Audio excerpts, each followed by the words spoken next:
ஜோசிய நூல்கள் உள்பட. அது இவ்வளவு ஏன், காளிதாச கவி உத்தர காலாமிர்தம்னு ஒரு நூல் சமஸ்கிருதத்தில் எழுதினதாக உண்டு. அந்த நூல் சில இடங்களில் கிடைக்கிறது எக்கு தப்பா. அந்த நூலில் அந்த காளிதாச கவி சொன்னால் கூட இந்த மாதிரி நவகிரகத்தை 7 சுற்று இப்படி சுற்றும், 2 சுற்று இப்படி சுற்றுன்னு சொல்லவில்லை. ஞாபகம் வச்சுக்கோங்க.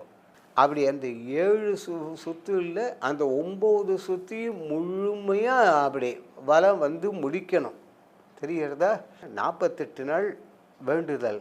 இது எத்தனாவது நாளுங்கிறதுக்காக அங்கேயே அந்த விளக்கு கிட்ட கொஞ்சம் இருக்கும் பாருங்க, எண்ணெய் கருப்பாக இருப்பா, அதை எடுத்து அங்கேயே கோவிலில் அந்த சன்னதியிலேயே நம்ம செவத்தில் ஒரு கோடெல்லாம்.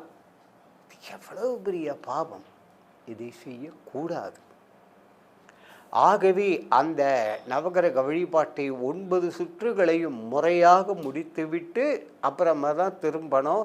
திரும்பும் பொழுது கூட வெளியில் வந்துவிட்டு அந்த பஜஸ்தம்பத்துக்கிட்ட மட்டும்தான் நமஸ்காரம் பண்ணணும். உள்ளே எந்த சன்னதியிலும் விழுந்து வணங்கக்கூடாது என்று போன நிகழ்ச்சியிலும் அடியேன்னு சொல்லியிருக்கிறேன்.